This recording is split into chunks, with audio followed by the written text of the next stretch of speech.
Hi, everybody. Thanks for coming. Packed house. Just a quick question before we get started. How many of you, raise your hand if you're a merchant so we can get an idea of who we're speaking with. Okay. And then if you're an affiliate publisher, okay. Network or agency. Okay. All right. So let me start out by introducing who we have here. So my name is Greg Shepard. I'm the CEO of Affiliate Traction. Affiliate Traction is the largest, oldest affiliate agency in the world. We have offices in 4 countries, over 100 employees, and we're about 17 years old. And my panelist here is Lori, CEO of the Search Monitor. I believe the first of its kind in the space of competitive intelligence and the search space and product listing ads and also in compliance. And then we have Max. Max is CEO of WhatRunsWhere. I do that every time. WhatRunsWhere. Display advertising, competitive intelligence, and advice on campaigns and strategy. So I'm going to let you guys talk a little bit about your companies before we go, and then we'll move from there. Lori? Hi, everyone. Are we echoing? Does it sound okay? Okay. Thanks for coming. I know it's really crowded, so if you can try to find a seat. There's a couple here. The Search Monitor, we do monitoring of keywords on search engines. So we do it for either competitive intelligence purposes or sometimes we're doing it for compliance. Our clients are a lot of big brand customers who are looking to protect their trademarks to make sure that there isn't any competitors brand bidding on their trademarks. And also from the affiliate side, you might find some rules that have been pushed down to you from the brands that you work with that have some restrictions on where you can advertise on paid search, and they take those pretty seriously, and they monitor who's showing up on their brand names to ensure that everyone's following their criteria for their program. Cool. My name is Max Teitelbaum. Move that up a little bit. Yeah. There you go. Can you hear me now? Yeah. Perfect. Better. My name is Max Teitelbaum. I'm the co-founder and COO of WhatRunsWhere. We provide display and mobile ad intelligence to a fair number of affiliates, hopefully some of you in the room today, about what's running on both digital display and mobile, web, and in-app. So we help affiliates, agencies, brands, and many other businesses optimize their digital ad spend by utilizing what their competitors are doing and getting inspiration from that and bringing that back into their own campaigns. So both very unique to the space. Competitive intelligence, as you know, whether you're an affiliate or a merchant, is extremely vital to know what you're doing and what's working, what's not working, and especially what's going on out there, instead of recreating the wheel. So affiliates are competitive. In this space, we're looking at $4.5 billion by 2016, according to Forrester. So obviously the space is growing. I know when I started, it was like about 1% of affiliate channel revenue, of multi-channel revenue, and now it's between 25 and 30. So it's obviously growing. And some of that has to do with the fact that it's not really a way of doing business, it's a way of paying for business. Because anything can be an affiliate if it's on performance. Consumers that shop spend an average of $7 more than the average shopper, 43% more likely to convert, and 23% of online sales coming from the affiliate channel on an average. So as you can see, that's why it's so competitive. Some of the spaces: health and wellness, diet, education, auto insurance, online gaming, and dating. In the retail space, traditionally, it's the lifestyle channel and the fashion channel. 5 ways to use competitive intelligence is what we're here to talk about. So we're going to start out with affiliate recruitment and lead generation, discovering opportunities. So Lori, I think this is a perfect opportunity for you to... Okay, great, thanks. So, how many more merchants in the room again? Can we do the share hands? So this is really for y'all, for affiliate recruitment, but also for the affiliates in the room if you want to get recruited. One of the tools that our clients use is a report that we have called Affiliate Profiles. And it's basically, as we're crawling Google and Yahoo and Bing and shopping search engines, as we see affiliates showing up in the paid ads, we're creating a profile on the affiliate. So every affiliate that we encounter has a profile. So we have about 33,000 profiles at the moment. And inside of the profile, we share what merchants that affiliate promotes, what style of bidding they're doing, if they're trademark bidding, if they're not trademark bidding, if they're doing direct linking, that's all shared in the profile. And we can also look at what networks the affiliate belongs to. So it's a really easy way for a merchant to log into a singular report and do a quick lookup of an affiliate that's maybe applying to a program, or an affiliate that's already in their network that they want to do some research on, or to find competitors' affiliates, which is a big primary way that people use the report. They'll look up a competitive merchant, see who is working with them through this report. So in this space, finding affiliates isn't that hard, but finding affiliates that produce is a little more difficult. So one of the ways to look at how the affiliates are, or what affiliates are actually currently investing into the search market and following the rules of engagement according to that merchant's rules and regulations. And this tool is extremely useful for you to find out actually those affiliates that are actually investing money into their paid search strategy. And the amount of data that these guys accumulate is just it's just off the charts, and manage and deal with. So this is a big data play on their side, and you're able to take advantage of that data. In terms of discovering opportunities, we talked about this, find verticals with lower competition. So I always like to say you look for opportunities that are an inch wide and a mile deep. And those opportunities that are really wide, everybody sees them. And so there's a lot of competition in those spaces. But the ones that are an inch wide and a mile deep have a lot of depth to them. Not a lot of people see these opportunities. They have the ability to disclose those opportunities to you in these different spaces. If you look at the lower competition here, you have a graph that kind of goes through it. I think, Laura, you wanted to go through and show it. Yeah, I mean, I can talk to this. Yeah. So basically, we can break down, the Search Monitor can break down search results by vertical and sub-vertical. We have about 1,200 verticals categorized. And inside of a vertical, we can tell you how many advertisers are affiliates, what the percentage is of affiliates. So looking at a vertical, you could quickly look for what Greg's describing. It would be some sort of an opportunity. So if you look at a chart like this, we just picked a few. These are competitive verticals.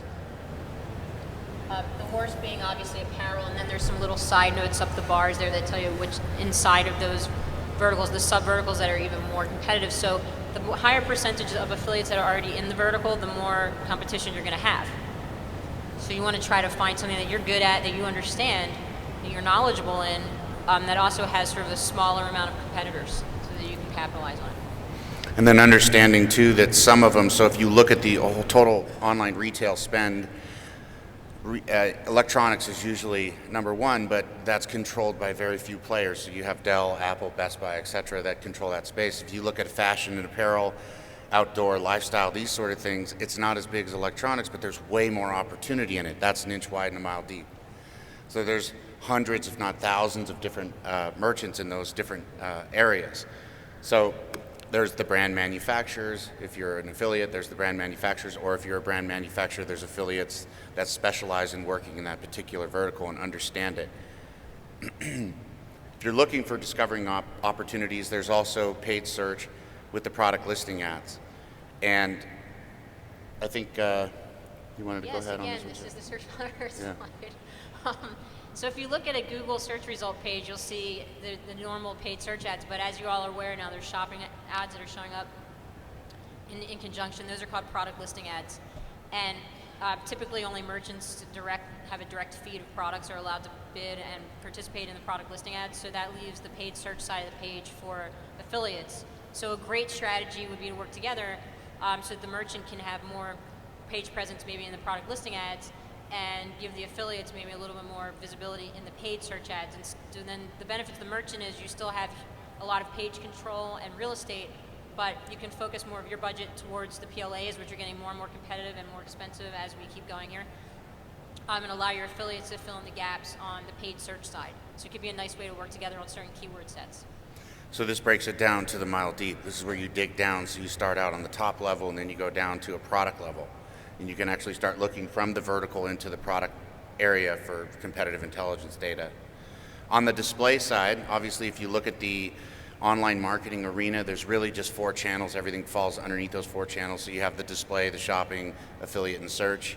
And if you look at the display side, which is traditionally the media buy side, which can also be done on performance through the affiliate strategy, you have some incredible data here. Max, do your thing. So when we were coming up with this presentation, we wanted to look at how do our clients actually use our services, and how do our clients specifically,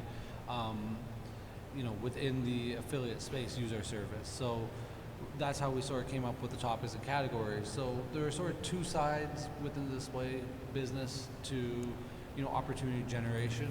The first is coming from a either merchant or network side. It's all about finding new affiliates and finding people that can push volume to your offers for you. So how do you do that? You can use tools like WhatRunsWhere to find advertise within your vertical. So find domains, plug them in, see what they're advertising, see how far their reach is, if they're doing well, and then try and contact them with data that we provide. Alternatively, you could go to, and I'll always try and provide a way that you can do it for free as well. You can always go to sites that a lot of affiliates are advertising on, refresh those sites, and then analyze those pages to try and find and contact those affiliates. As a merchant, as an affiliate, it's a little bit different. So when you're an affiliate, one of the keys I find to being a successful display affiliate is being able to find something that differentiates yourself from competition. Since there are tools like WhatRunsWhere out there that allow you to see what everyone's doing, if you don't have any barriers to entry within your business, what's to stop somebody from coming in and copying it? And what we always love to talk about is creating barriers to entry. So a great barrier to entry is finding a merchant that you can work directly with. Because if you as an affiliate can push volume to an offer, create a deal with a merchant to get paid more or get paid certain incentives, you're able to outbid other people in places that they're already advertising in. You're able to find other places that may not be profitable for other people to advertise on. And you create ways that people can't just copy you. If you have an exclusivity offer, let's say in a country that the merchant's not already in, but you can help them expand out into that country because you know how to buy traffic there, and you can stop somebody from getting there for a quarter or 2 quarters, you can be way ahead of the game by the time they get there with contracts already signed and placements locked up. So how do you actually do that within a product like WhatRunsWhere? You would go in and you can look up the merchant's landing page and see who's promoting them, and then if I was to go and talk to any of the merchants here as an affiliate, I would do a little bit of research on how other people are promoting their product, and then come in armed with a pitch of why I can do it better and what I can do better. And then I can seem informed and knowledgeable and really make a compelling case about why I should get special treatment as an affiliate. Mm-hmm. So this works with, using a buying desk strategy, something like where all these exchange networks have become one big giant thing through the Nexus platform. Absolutely. So it works well with like real-time bidding, so RTB, when you're buying through DSPs, but it also works exceptionally well with direct ad buying. Because when you're buying direct, you can lock up inventory into contracts. Mm-hmm. So if you can create some kind of way to give yourself first mover advantage, you can lock up a lot of inventory that other people can't get to for a while. Yeah, I know when we've done this before, people they asked a lot of the questions circle around the idea of using a buying desk and going through the exchange networks. And they were asking questions about, so the competitive intelligence behind doing a media buy strategy through an exchange network is similar to doing a media buy strategy through paid search now, because you have to have the data to understand how you're going to... Absolutely, and it's becoming more and more similar, because since you can move forward... You can't hear me at all? I'll try and enunciate. Perfect, is that better? I'll just yell. Perfect. If there's any problem, just let me know. So... You want us to start all over?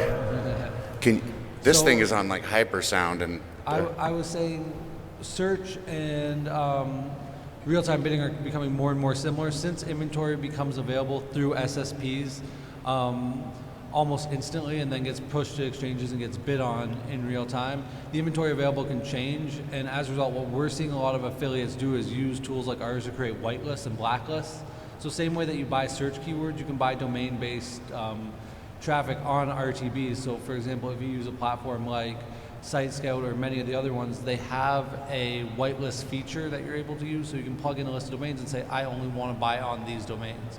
So if you can use a tool like WhatRunsWhere to pre-qualify what you're doing, and we'll get into that. We have a section about building campaigns. If you can do some of that, you can sort of eliminate some of your risk there. Yeah. So in the display area, a lot of what we've done this particular session a few times, and the questions that come up, I try to bring them up because they're usually pretty similar. I want to let everybody know, if you have a question, you can ask it right away. Just interrupt us, just raise your hand, and we'll get it going right away. Sometimes if you wait till the end, we don't have time, and then people don't get their questions answered. So go ahead and ask your questions right away. So in this, this trend, so we've noticed at Affiliate Traction that the arbitrage trend is gone now from search also into media buying.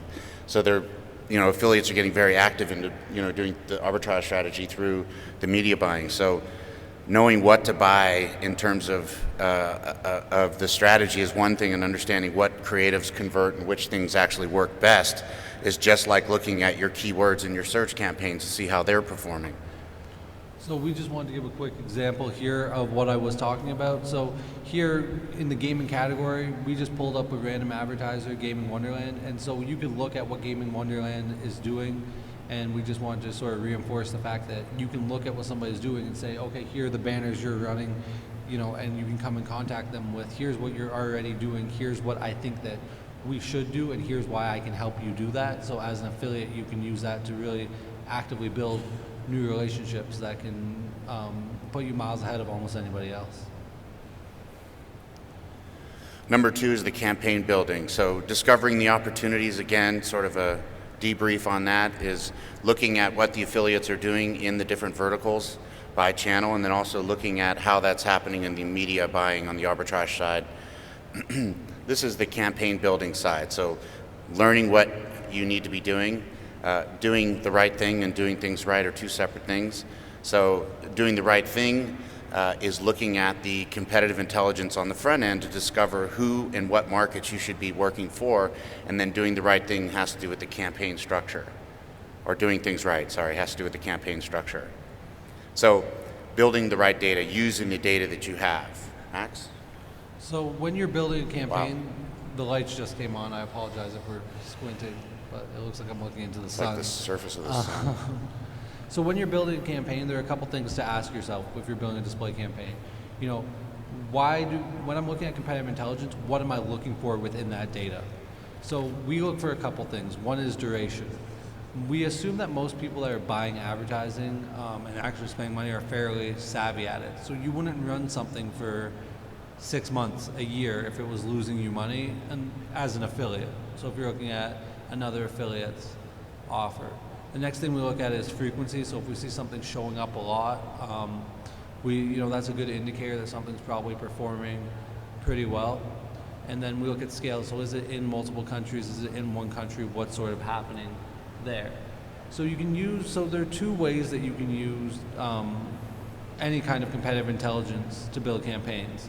The first is to build new campaigns and try and find new things to promote. So if you're looking for a new vertical or a way to get kicked off on a new campaign, it's a great starting point.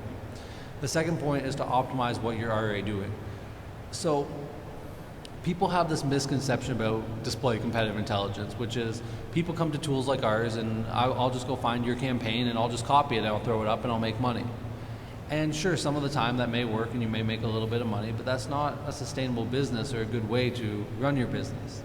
What we tell all of our clients and what we feel very strongly about is that you should use competitive intelligence to gain inspiration.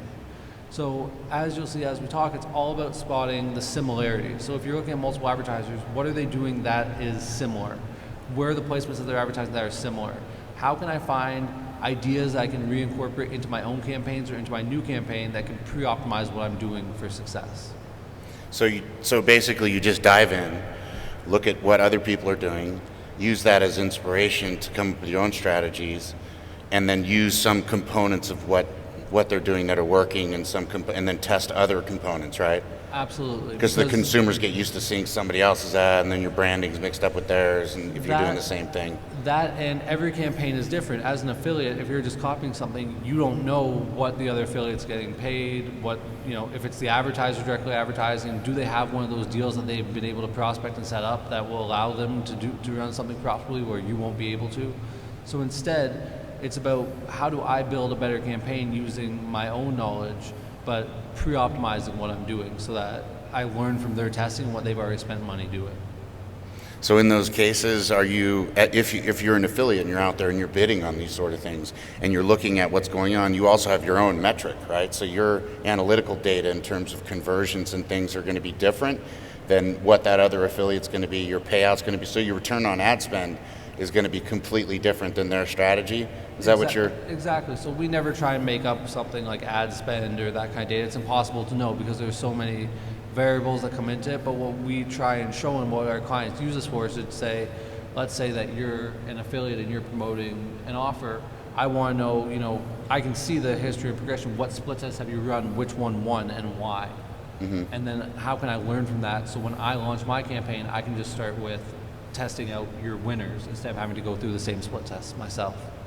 Yeah, and the other thing too is that you don't know when you're looking at somebody else's campaign, you don't know if that's actually a winner.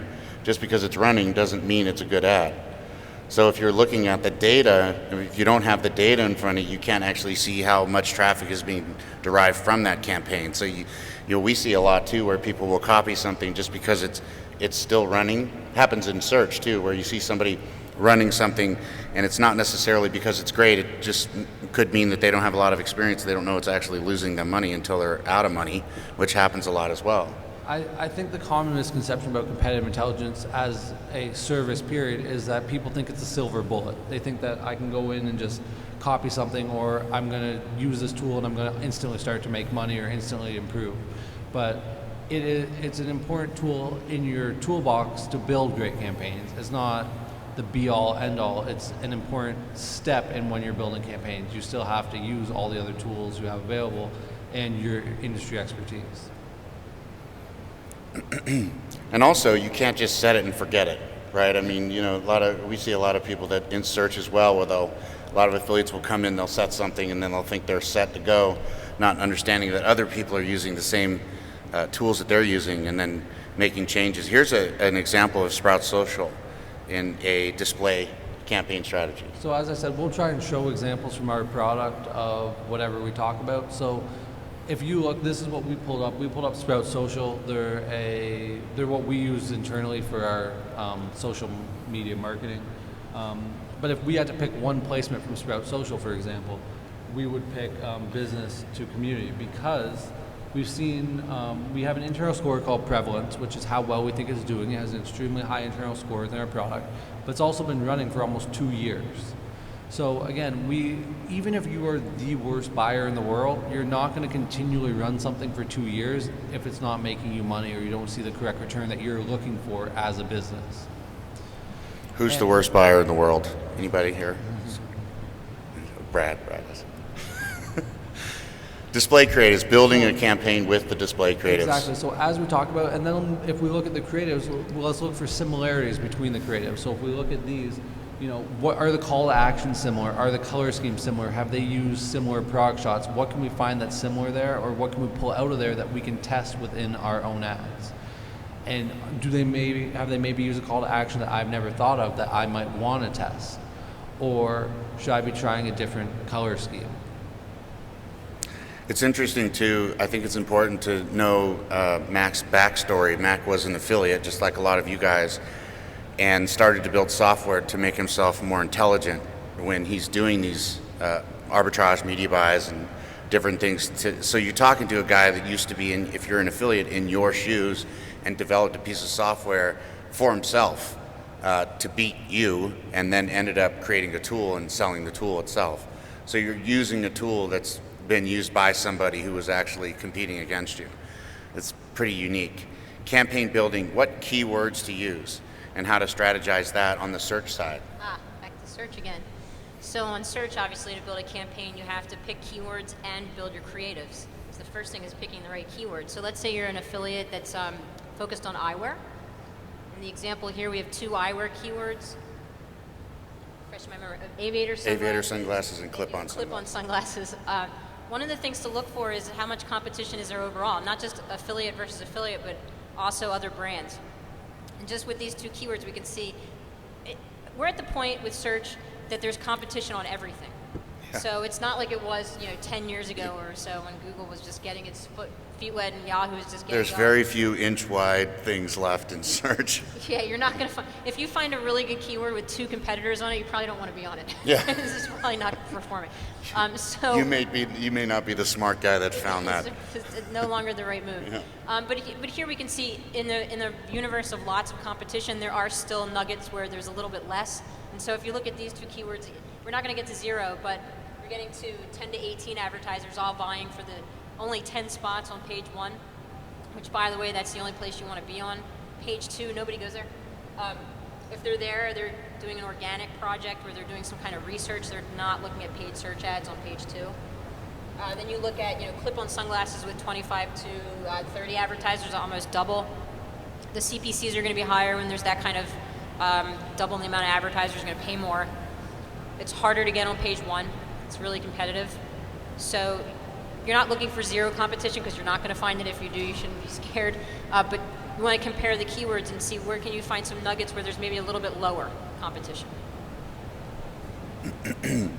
Building a campaign with the ad creative on the search side. This is extremely important, especially if you're an affiliate or a merchant. But if you're an affiliate, you're risking a lot because you're fronting the money. So you can't afford to make the same mistakes. This is extremely important. I've been doing affiliate for 17 years. Pay attention to this. Yeah, so similar to what Max was talking about with display, you want to look at the creatives that are already running in the universe where you're advertising. Greg's company, Affiliate Traction, does a great job of that. And one of the things that sets creative apart can be an offer. Like in this particular piece, they have some crazy offer of 90% off, which is ridiculous, but that's the offer they've been running for almost 2 years. So it's working for them. As an affiliate, you should be asking merchants for offers that you can promote, and as a merchant, you should be working with your affiliates to give them offers to put into their ad creative to help set them apart. So that's something to look at. And then the main 2 criteria that you look at for display, which is a reach and frequency, you're going to do for search as well, like how long have these ads been running and how many, out of the universe of keywords in a vertical, what percentage they use this ad to promote themselves, so that you can see the longer running ads are probably performing better. There are folks that don't track their stuff. So one of the things you should definitely look at if you're emulating someone is to go to their website and make sure there's tracking code on the landing page. That's a quick way to tell if they're tracking their stuff. If there's no tracking code, don't emulate them because they're not following their stats. Yeah, that's very important. You're following somebody who's probably making mistakes. They make mistakes, yeah. They're not looking at the data. So when they're looking at the ad itself and they're trying to structure the content of the ad, the text, the language of the ad, what elements of that are the most strategically important? Well, obviously there's that, in the paid search ad you can see there's 3 elements there. There's the blue part, that's the title, there's a URL, and then there's the main description. You need to have a good catchy title because that's going to be the first thing that draws someone. So is a percentage off? Would that be a good example for them? Eye-catching way to Okay. do it. Also honing in on the keyword set that you're advertising on. So like the brand or the product name or something like that? Yep. Okay. Exactly. Brand Okay. and product name and the title. You want to make sure that you stand out from the rest of the advertisers on the page. So if everyone's putting the brand in the title, then you definitely have to reconsider how you're going to formulate your title. Because if it's a search phone like Oakley flap jacket and all 10 advertisers have in their title Oakley flap jacket, then you're nothing special. So you want to figure out how can I be special and different, because when we're talking about text, people are scanning just quick with their eyes and they have to be able to pick up on something, or if they don't, they're not going to click. The other thing is, obviously in search there's a page layout that's really important, and if you're not above the fold, whatever that is on someone's monitor, you're probably not getting seen anyway. So you really just want to look at the top 5 advertisers. Those are the most seen advertisers on a paid search result, and figure out how you can set yourself apart from them. So just top 5, and then on the components, the brand, some sort of a discount or some sort of an incentive. Free shipping off, or any kind of incentive that you can come up with. The other thing is the URL. You can always be creative with the URL. Like even if your brand name isn't very illustrative of eyeglassware, there's a / that you can put, or a subdomain type of something.com. You can be creative. So if you come up with some good subdomain, you can actually put the brand in there. Now, it's important on the compliance side that you look at the terms and conditions of if you're an affiliate, if you look at the terms and conditions of that particular client, because they will often reconcile out the sales that you do during the time frame that you were violating a policy that they have. So, for example, if they have a trademark restriction and you have a trademark and different different merchants have it structured differently, but sometimes it could be what you're bidding on, it could be what is in the title, what's in the URL, and what's in the language. So if you're using a brand name that's trademarked in there and you don't read the terms and conditions, I can promise you that in this day and age, your sales will get reconciled out. They'll penalize you by fining you the commissions that you earned as long as that ad was running. So it's extremely important to pay attention to that. Although there are some strategical things that you can do, like you can look at a page position, you could look at search engine. So they may say you can't do brand name in Google, but you can in Yahoo. Or they may say you can't do brand name under the first three or above the fold, but you can do it underneath that. So you can ask for sort of like a page position exception, or ask them for some sort of an exception, or use a product name from a different merchant. Or you can use a product name that isn't trademarked. It's the trademark usually that they're very sensitive about. But a lot of affiliates that are first coming in will make this mistake. Well, they'll go and bid on stuff not realizing that it's going to get reconciled out because they didn't read the terms and conditions of that particular merchant. It's extremely important that you pay attention to that, because anybody doing compliance hates to have to reconcile an affiliate sales out. It breaks your heart. So really pay attention to that. That said, if the merchant does allow you to do it, you have some great advice for moving forward on that. Campaign builder building for Black Friday, very interesting data here from the search side. So these are just some generic offers that you can see. The most popular always is free shipping. I think we've debated amongst ourselves on this panel whether or not you should or shouldn't have free shipping anymore, because if you don't have it, everyone else does. If you do, you're wasting some words in your ad copy. You have a limited amount of characters in the ad creative on paid search. So you have to think about, what do I want to put there? And you can see just from Black Friday, free shipping offers are in 40% of the retail ads that we found, which is a tremendous amount, followed by right after that with some kind of a sale, some kind of % off deal. And then the smaller, less popular ways to do things are free shipping with the minimums. That's sort of a bad thing to do, because then you're setting some kind of cap and saying, all right, you can have free shipping, but only spend $50. That's probably better left to be said on the landing page. And free shipping with a discount is actually a good thing. So if you can say free shipping plus X % off, that's going to be 2 offers in one piece of ad copy. That's going to even look better. Again, I want to caution you, if you're doing a percentage off and you're doing this for a relatively large merchant, they're going to be watching that as well. So if you put a percentage off that isn't actually the actual percentage off, they're going to, again, they'll fine you, maybe kick you out of the program. So make sure that you're very cautious about what you do on the brand side. As far as the free shipping, we talked about this a lot, because it's kind of like merchants customers kind of expect this now. On the other hand, what we've noticed at Affiliate Traction is it depends on the product. If it's a larger product, this seems to work really well. Like if you're marketing furniture as an affiliate, or larger electronics, these sort of things, and the free shipping ad seems to move really, really, really well. And discounts seem to work on things that don't usually have discounts. So the Black Friday stuff. The other thing I wanted to point out is that we call it a trigger. So the opportunity to do a campaign that allows you then to use those keywords inside of a campaign like this.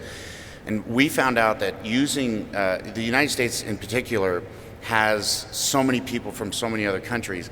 There's huge populations of all kinds of other cultures. We started exploring over the last 24 months, running campaigns that aren't usually the kind of campaigns that we run. Things like Singles Day is really big in China, and nobody was running those kind of campaigns here. If you run those kind of campaigns, you'll see that you're isolating to the audience of people that are immigrants to the United States, but still follow traditions of the country that they're from.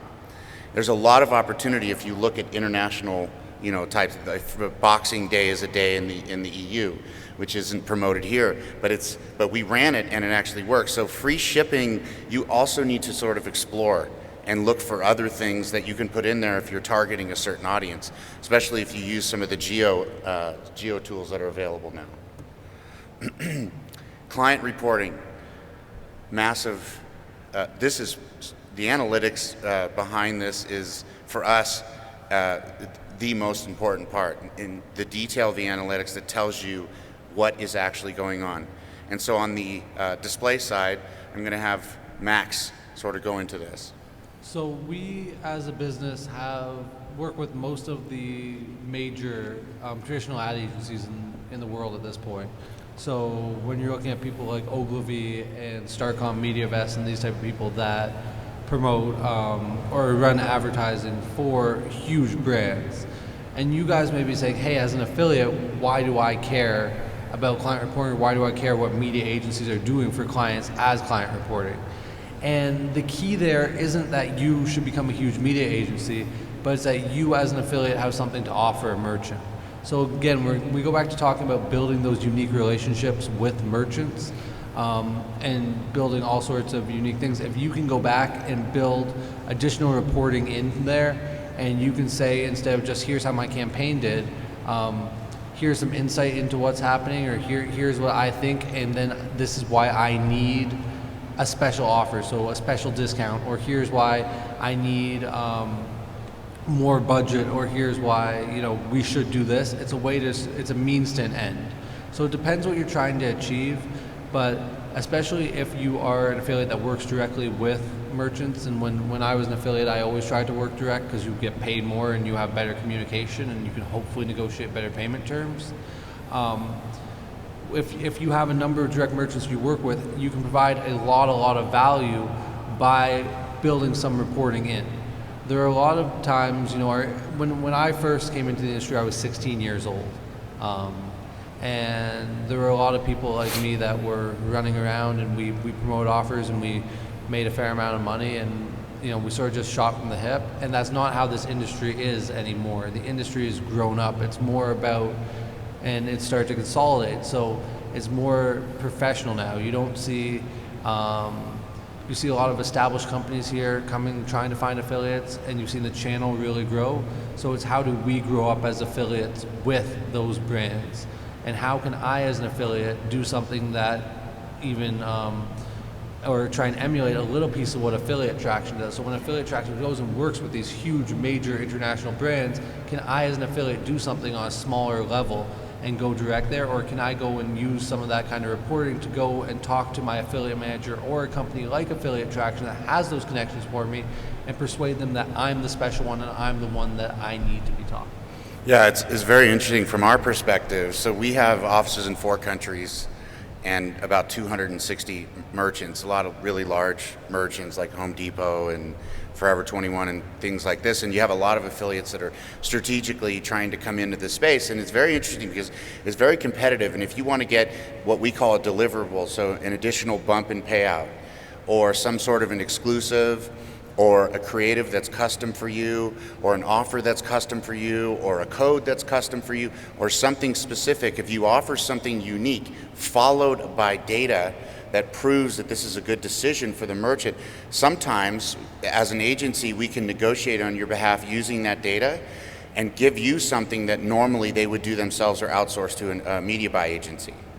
So it moves the opportunity to you. If they think that you can do a better job than they do, and it's in their best interest to do it because it's front-loaded with sales and back-loaded with cash, and they don't pay for traffic doesn't convert and canceled and returned orders, this is extremely crucial for you as an affiliate. But it really matters to come with data because as an agency we have, I don't know how many affiliates come in. We're the best at search. We're the best at media buy arbitrage. We're the best at loyalty. We're the best at code, whatever it is specifically that they're after, and then follow with no data.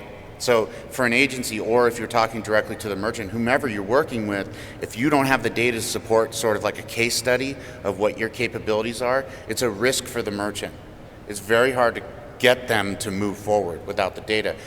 They supply the tools that allows you to present a case that then allows us to move things forward and not look like we're not being agnostic towards the different affiliates and doing what's best for the merchant. On the search side, this also applies. Yeah, we were talking about data that like our agency clients, like larger affiliate agencies like Affiliate Traction would use to share with their merchant customers primarily. So we provide all kinds of stats and information. Like here's an example of a pie chart that shows you ad spend and how it's divided up amongst different verticals. We can also look at page share, ad share, share of voice. There's so many different stats that are important for an agency to evaluate and then share with their merchant clients that will help forge what to do next and how to allocate their money and make smart decisions, or at least just even benchmark themselves against the market landscape. It's really important to do that because you always want to be benchmarking yourself against others. If you create, for example, your 2015 plan of what you're going to do, did you work on your business plans for this year yet? If you only looked at yourself from last year and said, we're going to beat last year, and then think that's great, you're missing out on what your competition is doing. What if they can also beat themselves from last year and way outperform you? So if you don't look at the competitive landscape, you're not fully aware of what the potential of the market can be. So it's not enough to just say, oh, we grew by 10% in 2014. Based on our current situation, we should grow by 15% this year, and then hit it and think that's great, when your nearest competitor might be growing by 20 or 30%. So those are the kinds of pieces of information that tools like mine, the Search Monitor, and Max's WhatRunsWhere share, Affiliate Traction, and other agencies that you might use, takes that information, puts it all together, and creates a readable picture for you. We supply the data. Without an agency to provide that readable picture, it's hard to interpret it. So you work through an agency, they understand what's going on, they can look at the different components of the market and put together what kind of picture you need to go forward with your business, so you're not just operating in some kind of a vacuum. It's important. I think you brought up a really good point there. And there's a wonderful book called Good to Great that I really enjoyed reading. Book. Awesome book. And one of the main points and premises there are you, as what Lori said, are you actually doing well, or are you is the industry just growing, or are you just rising because everybody's doing well? So are you just doing average, but it seems like you're doing well, or are you truly excelling at what you're doing? The other thing that, especially when we talk about display and buying large volumes of traffic, I think lead cap and volume caps are also an important thing that Lori brought up. So it's not just saying, can I get this offer, but also if I'm dealing with an affiliate network, or if I'm dealing with anybody, can I use data to reserve more cap for myself? I mean, there were many times when I was an affiliate where I would want to promote more volume, or I'd want to push more volume, but the network would have a cap of, say, 1,000 leads, 2,000 leads a day, and they only allocated me a certain amount of it. So I would actually have to shut off profitable traffic sources and profitable campaigns once I hit that lead cap for the day, and you're just sitting there where you could make money and you can't. And if you can use data to come to them, and when we were building WhatRunsWhere, it's some of what we used the data for, to reserve lead cap so that we didn't have to turn off campaigns and we could continue to make money. It's important to note too. I want to emphasize to you that if you're an affiliate and you want to get some special treatment and you don't reach out and explain what you're bringing to the table and understand what other people are bringing to the table, you may be bringing something to the table that everybody else is as well. So having the data that shows what other people are doing up against what you're doing is a true two-sided case study, and that helps. In the case of us, for example, it helps us go to the merchant and have something to sell them, have something to really push for. You should note that everybody's in your favor, right? We're all on performance. So if you get the campaign instead of another agency, it means now it's going through the network's going to make money, you're going to make money, that agency's going to make money, and that division or person at that merchant's going to make money, pulling it away from another channel where there's other people involved. Everybody's swimming in the same direction, but it really helps if you help us. Us being any merchant, help us. On the merchant side, if you're a merchant and you're looking at the same scenario, the data is overwhelming in terms of looking at, the amount of revenue that you make at the end of the day, because you pay after reconciliation, which is usually the following month, the 10th or the 15th of the following month. So that means the merchant had sales for up to 30 days before they actually paid for it. So if you're in a merchant, you've got the money up front, and now you can invest in other campaigns and actually double your budget in some cases. You don't pay for reconciled sales, and you'll pay for those things that don't convert, and the affiliates follow the rules. You can't beat that scenario if you're a merchant. If you're an affiliate, you're not going to be able to get that offer unless you bring something to the table that shows that they're better. The compliance side is the next big piece, right? We've been talking about this sort of seeded throughout the conversation. It's really important that you pay attention to the compliance side. People do this all the time, and it costs them a great deal of money.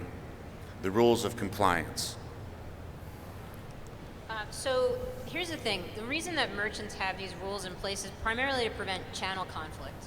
So if you're an affiliate and you're working with a merchant and you don't understand why they say you can't direct link or why they don't want you to trademark brand bid, there's a real reason, and it's financial for them, and it's usually revolves around channel conflict. So if you as an affiliate are brand bidding, for example, and using the merchant's URL in your ad, and you're direct linking without having an intermediary web page, you're just going right to their website, and the merchant also is using that same keyword set, you're actually competing against each other. Google loves it.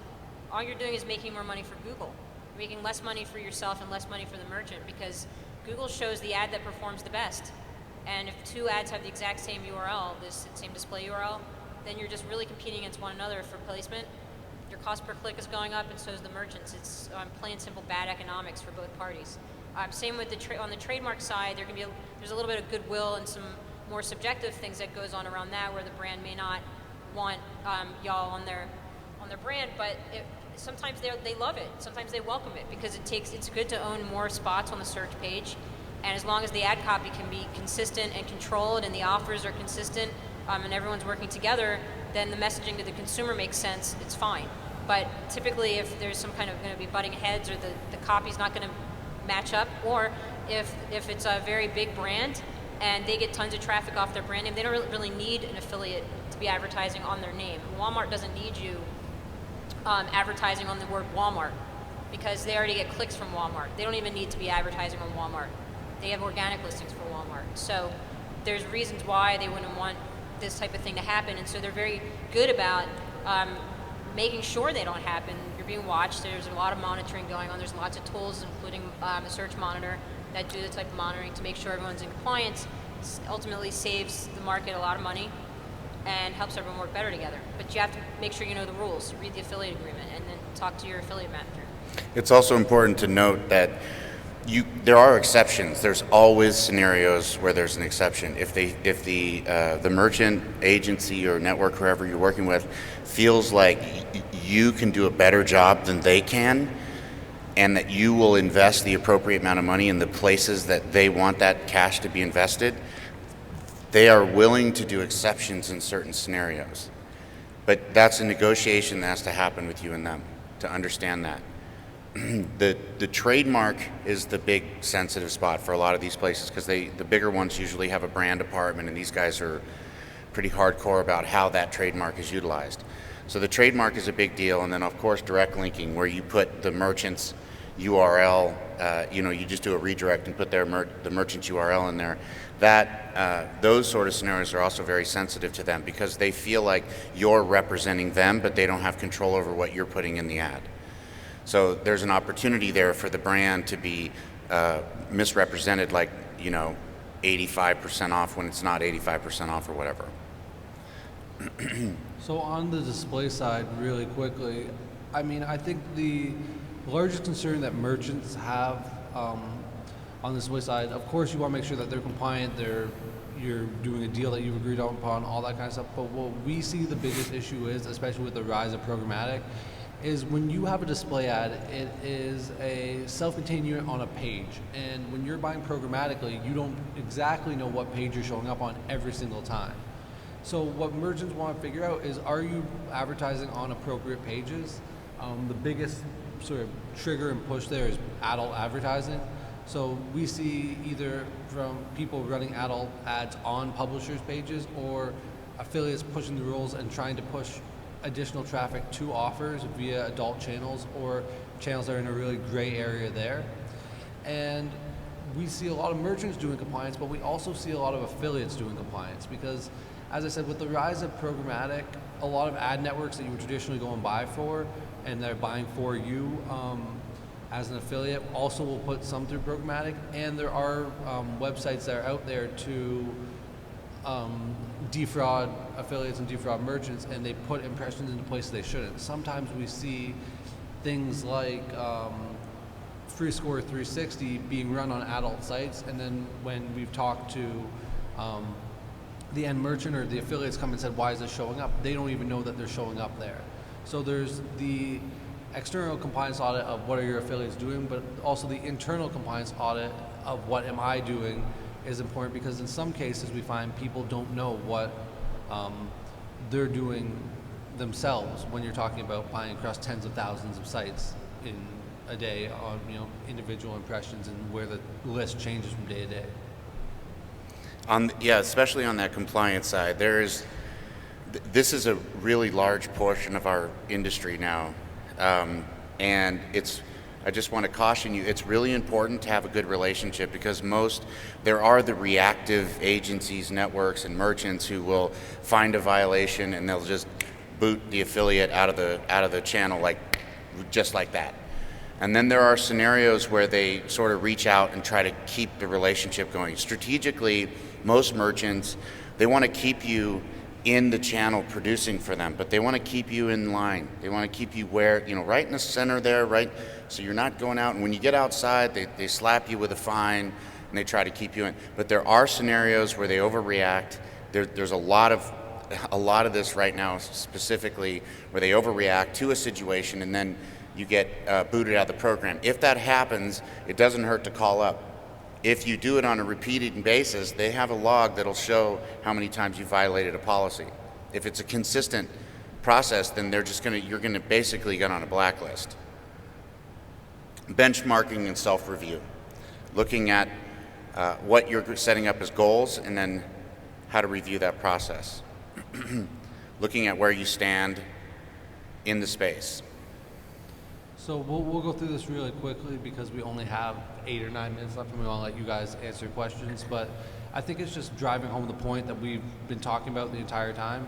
How do I look at my own advertising versus other people's? Do I look at my direct competitive set and say, how am I doing versus them? Do I look at my industry and say, what's my share of voice compared to other players within my industry?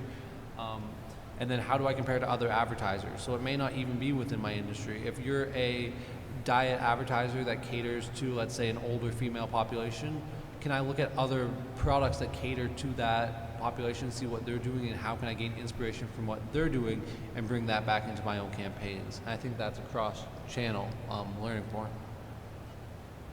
Yeah, it works in both sides. There's a difference between urgent and important. A lot of people run on a basis of urgent. They don't pay attention to structuring things in the first place, and they spend a lot of money because they're too thinking about making money quickly instead of making money over a process of learning and educating themselves. This is part of that, is benchmarking your competition. I mean, just quickly, because I know we're short on time, this is a neat chart we run every year. It's just a Walmart versus Target starting at the back-to-school season all the way through Black Friday. Last year, the lines were opposite. It shows the red line is Target, the blue line is Walmart. It just illustrates two different PPC strategies. You spend all of your money at the beginning of the buying season leading up into Black Friday, or do you hold on to your budget and then sort of explode right before Black Friday? And this year, Target spent a lot more in the back-to-school part and then sort of declined, and then Walmart did the exact opposite. And it was opposite last year. Yeah, it was the opposite. Yeah. Last year we did this, it was the opposite. So I don't know if they're looking at a chart and then they're going, But I think the point there is that a lot of major advertisers and a lot of affiliates look at what other people are doing. It doesn't necessarily need to be on a macro view of a year. It can be a week, a month. How am I comparing and how am I stacking up, and how are they reacting, and how can I be proactive instead of reactive? Yeah, you can look at a chart like this with a little bit of a grain of salt. We don't know how many sales were brought in. So if I was Walmart, I'd go, how many sales did I bring in this year versus last year when I had a different strategy? Did it work? Yeah. No. I think we want to let you guys ask some questions because we only have about 5 minutes left, and we do want to, I assume that some people here have questions, and as always, we'll be available to have a chat if you have a personal question after we're done our panel. So don't be shy. No questions? If you are shy, I'll go through this slide because I love it. It's one of the new Search Monitor reports. So this is like a self-review looking report that in search you have 3 parts of the page, right? You got organic, paid, and PLA. And just forgetting the competition for 1 second, just looking at yourself and saying, where do I have the most page presence, and how visible am I? And then how do I need to move something around to change something? And that's where this report comes into play. It's a visibility score. It shows you how visible you are, taking into account organic, paid, and product listing ads on a single page, so that you can look at your own self, compare it against competition, and say, do I want to invest more in organic, or is it not worth it? I could probably push more money into paid search and get a quicker result. So it's a score that gives you an idea of how visible you are on all 3 components of the page, and then lets you really study and say, where do I want to put my efforts? Because we're finding that, especially with paid and PLA, those 2 are a little bit competing for dollars. Does anyone in the room do product listing ads and merchant side? Or involves that? Okay. So, I mean, when you're looking at how do I spend my money, you really want to look at the entire page and see, am I visible enough? Can I be more visible? Because the PLA is now part of search, the way it shows in Google anyway, the way it's displaying. So you really, all 3 of them go together now. Yeah, it's like 80% of all searches ever retail have a PLA running on them. Yeah. At this point. So if you're not considering the product listing ad as part of your search strategy, you need to reconsider that. Max? Sure. So when you're looking at yourself on display, and let's say that I'm ACES, how do I look through my overall strategy? So if I'm running in multiple countries, how can I see what countries are doing best? How can I use internal scores to figure out what placements are doing best? And can I match that up to my internal data and then be able to say, well, here's what we see internally, and here's what we're seeing otherwise. Maybe here's another indicator or another piece of data that can help us make a decision. So if you're not sure if you should, let's say, cut a placement, or if you maybe haven't noticed that you're picking up a lot of steam in this country, but what are the proper websites you're on? So sometimes, especially in display, there's not the proper amount of tracking because things don't get passed through from networks, or networks try and be a black box and have you put money in, and then you get showed on some websites, but you don't necessarily know what those are. So how can you black box how can you de-black box what you're doing? Referring to the exchange networks, right? Exactly. Not the affiliate networks. No, exchange. Right. Sorry, ad networks. So exchange ad networks and direct buy ad networks. So how when you're buying display media, how can I take, if I don't necessarily know where I'm showing up and I can't get that reporting, how do I get another indicator of how I'm doing? Okay, we've got a question. Regarding the PLA ads, how Google considers affiliate links? Do they consider different, or they penalize it? You have to come you a little hear bit closer. Say Okay, sorry, we can't hear you at all. Hello? Yep. Hello? How the Google consider affiliate links on the PLA ads? For PLA ads, You affiliate asked links. about product listing ads? Yeah. What's your question? So Google, do they penalize us for listing in PLA, or do they accept it, or do they only get it from the direct advertiser? The microphone. Why don't you come up and the microphone? Yeah, come up and there's an can't- echo. From up here, it sounds like there's 40 people talking over there. So just come up and ask, and we'll repeat your question.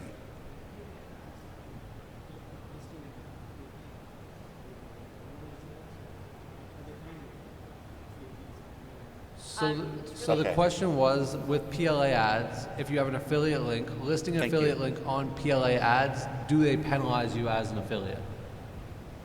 I think you're referring to the merchant or Google? Yeah, on the merchant side. The merchant.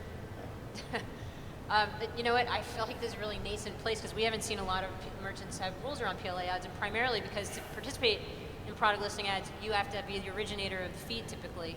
So it's very difficult for affiliates to even participate in the PLA. We've seen it happen. You can do it, but you have to have a conversation with the merchant or the agency or whoever it is you want to work with, and you have to make sure that they're on board with the strategy. And so if you do it that way, then they can make it happen with you. There's a few different ways to do it, but it's rare. It is a blue ocean strategy, so there is a lot of opportunity there, I believe, and I think just like search, if you work with the merchant right, a lot of times they're willing to do things. So we're being told that we have to leave, but we'll be down by the stage afterwards if you have any private questions or want to come say hello and talk to us. Thank you, everybody. Appreciate you Thank you for spending your coming. time We with really us. appreciate it.